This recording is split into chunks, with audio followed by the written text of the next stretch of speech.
Hi hello नमस्कार, मी सीमा तुमचं आणखीन एका नवीन व्हिडिओमध्ये अगदी मनापासून स्वागत करते। तर आज मी तुम्हाला माझं जे मॉर्निंगचं डेली रुटीन आहे तुमच्यासोबत मी ते शेअर करणार आहे। तर या ठिकाणी पूजा वगैरे झालेली आहे छान अशा पद्धतीने। आज आहे गुरुवार, तर सुंदर अशी मी देवपूजा केलेली आहे। साध्या सिंपल पद्धतीने करते, परंतु छान अशी देवपूजा झालेली आहे। आणि आता या ठिकाणी किचनवरती तुम्ही पसारा पाहू शकता। तर मी रोजच्या रोज माझं किचन कशा पद्धतीने क्लीन करते ते तुम्हाला दाखवणार।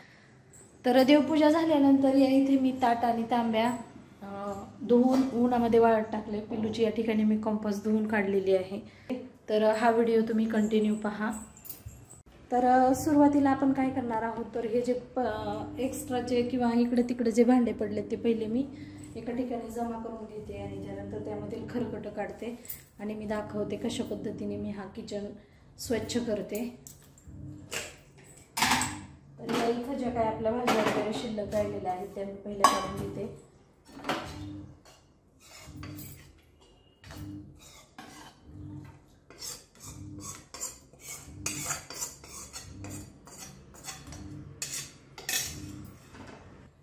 तर या इथं वरण भाताचा कुकर मी लावलेला होता सकाळी, ते वरण भात इथं काढून घेतलेलं आहे। आता मी काय करणार आहे, तर आज या ठिकाणी लाल तिखटाची जी बरणी आहे ती रिकामी झाली, म्हणजे त्याच्यातील संपलेलं आहे।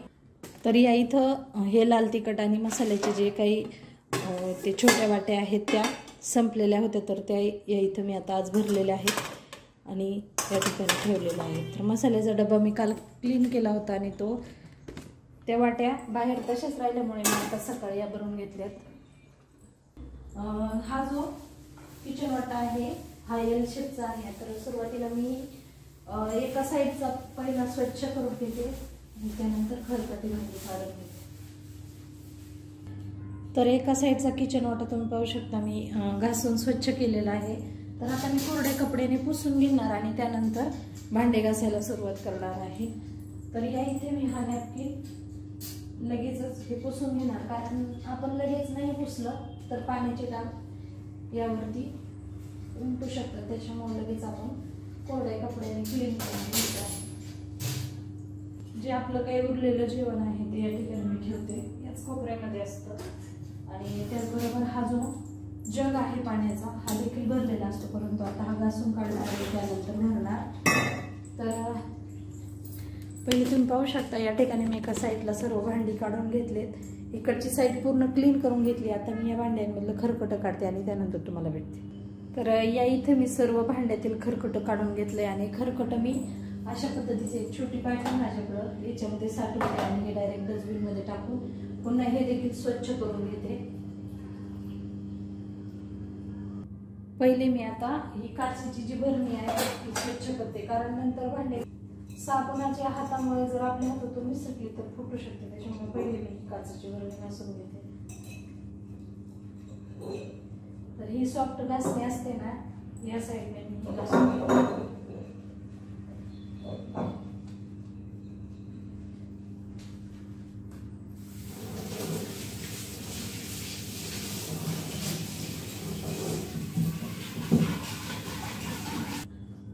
घासून स्वच्छ धुतली, आता मी या इथं खिडकीमध्ये तिला ठेवते।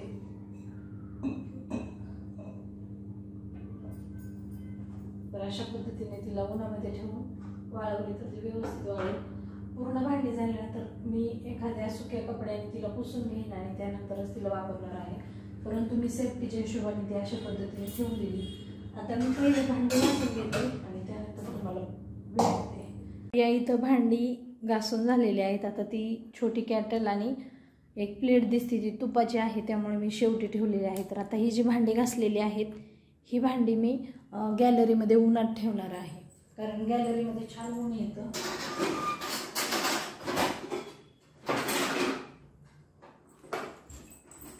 तर आता ही जी भांडी राहिलेली आहेत ही घासून घेते। किचन काउंटर कसं स्वच्छ करते ते मी तुम्हाला दाखवणार आहे। आणि हा जो माठ आहे तो मी रोज रात्रीची जेवण झाल्यानंतर रात्रीची पिण्याची पाण्याची बॉटल भरते आणि त्यानंतर तो रोज रात्रीच्या जेवणानंतर रोजच्या रोज तो माठ भरला जातो, त्यामुळे माठाचं कुठलंच टेन्शन नाही। तर आता या इथं गॅस वगैरे मी थंड झाल्यानंतर पुसून घेणार आहे। तर या इथं मी दूध गरम करून घेतलेलं आहे भांडी होईपर्यंत दूध गरम झालं आणि काचेची बरणी आता मी सरळ करून ठेवली, कारण ऊन आलेलं आहे खिडकीमध्ये. इकडच्या साईडनं किचनमध्ये, गॅलरीत, त्याचबरोबर बेडरूममध्ये देखील आमच्या छान ऊन येतं आणि संध्याकाळच्या वेळेस देखील दोन्ही बेडरूममध्ये ऊन येतं. त्याच्यामुळं कुठल्याही प्रकारचं आम्हाला म्हणजे प्रकाशाचं वगैरे अजिबात टेन्शन नाही. खूप छान असं प्रशस्त वातावरण आहे. ही जे 2 भांडी आहेत ती घासून घेते आणि त्यानंतर मी किचन काउंटर स्वच्छ करून घेते. त्याचबरोबर या इथं आहे हा पोळपाट, तो देखील मी गॅलरीत नेऊन ठेवणार आहे. सर्व भांडी मी रोजच्या रोज गॅलरीमध्ये ठेवते.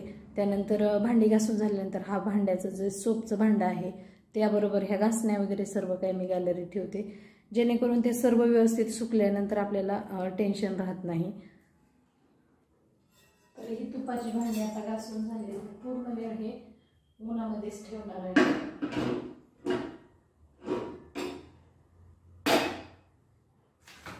आणि आता आपण हा किचन काउंटर स्वच्छ करून घ्यायचा आहे. इकडची साईड तर पूर्णपणे क्लीन केलेली आहे. तर घासण्या रोज अशा पद्धतीने मी स्वच्छ करते. तर या इथं आता बेसिन स्वच्छ करून घ्यायचं आहे.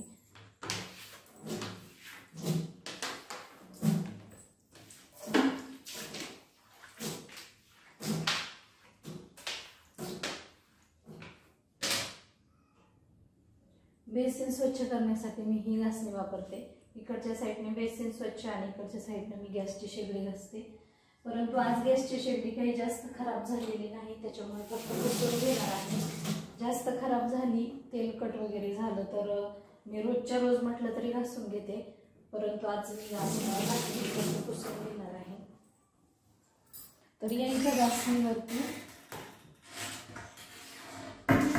थोडीशी भैया पावडर घ्यायची आणि याने जर बेसिन घासलं ना खूप छान निघतं, एकदम शाईन येते त्याला.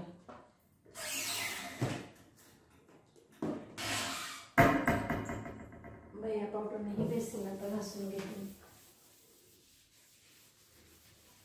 अजिबात तेलकट वगैरे राहत नाही, पूर्णपणे स्वच्छ होतं. त्याचबरोबर नळ देखील आपण घासून घ्यायचा आहे आणि त्याच्या साईडचा थोडासा जो हा भाग आहे तो देखील घासून घेतो, कारण साबणाचे डाग वगैरे उडलेले असतात.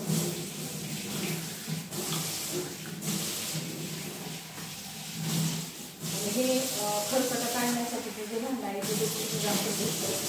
त्यानंतर हे गॅस वगैरे धुण्यासाठी मी याचा वापर करते.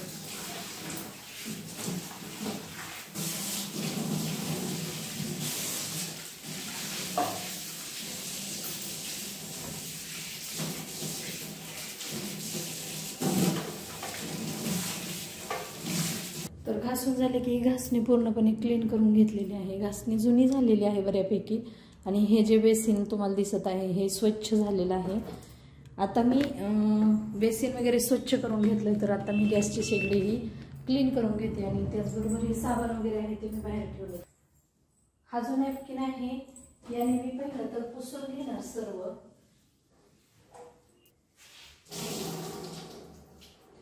या इथं मी ही जी गॅसची शेगडी आहे ती हे जे हँड वॉश लिक्विड आहे यानेच क्लीन करते. खूप छान निघते याने. सगळीकडे आपण स्प्रेड करून घ्यायचं या कपड्याने.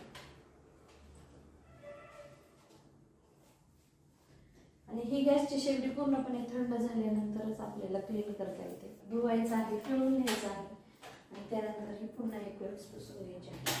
असं आपण 2-3 वेळेस ओल्या कपड्याने पुसून घेतली की खूप छान निघते. म्हणजे जास्त सतत हिला धुण्यापेक्षा अशा पद्धतीने आपण जर छान क्लीन केली तर ती मेंटेन राहते, कुठल्याही प्रकारचे प्रॉब्लेम वगैरे येत नाहीत. हे जे लायटर आहेत सतत धुण्यामुळे ह्या लायटरला प्रॉब्लेम येऊ शकतो, त्याच्यामुळे जास्त वेळेस न धुता आपण कमीत कमी धुण्याचा प्रयत्न करायचा. तर ही वरची जी स्टाईल आहे ती देखील जिथपर्यंत हात माझा पुरत आहे तिथपर्यंत मी, म्हणजे दोन्ही वेळेचा स्वयंपाक झाल्यानंतर जिथपर्यंत माझा हात पुरतो तिथपर्यंत मी ही स्टाईल रोजच्या रोज पुसून घेते.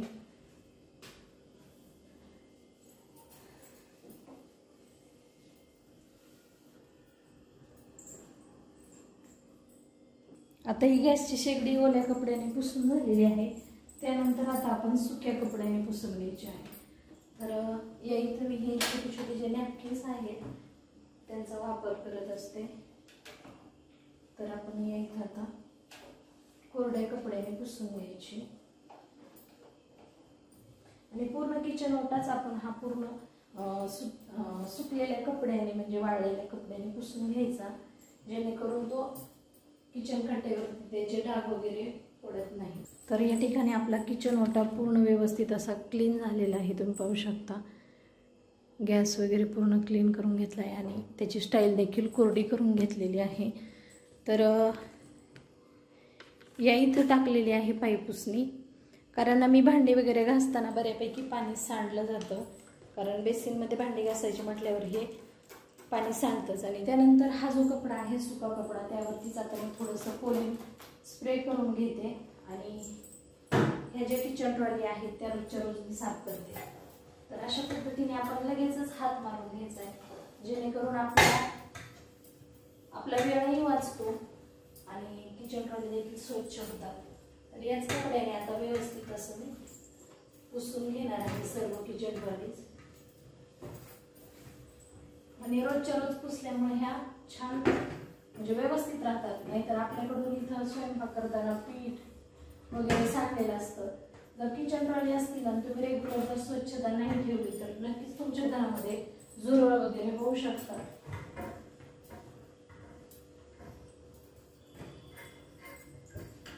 अशा पद्धतीने आपण हे क्लीन करून घ्यायचं आहे.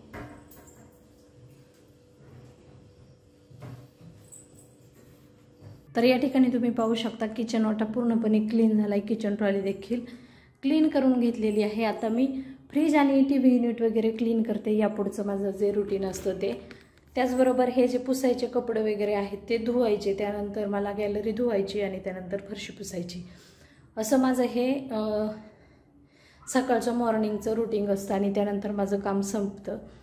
तर खूप सारं काम असतं, फक्त आपल्याला ते व्यवस्थित केलं तरच केल्यासारखं वाटतं. तर एका स्त्रीला दिवसभरामध्ये खूप सारी कामं असतात, त्यापैकीच ही काही कामं आहेत. प्रत्येक स्त्रीचं जे काम करण्याची पद्धती आहे ती वेगळी असते, परंतु कामं तर हेच असतात, फक्त ती कोणत्या पद्धतीने करायची याच्यावरती सर्व गोष्टी डिपेंड असतात.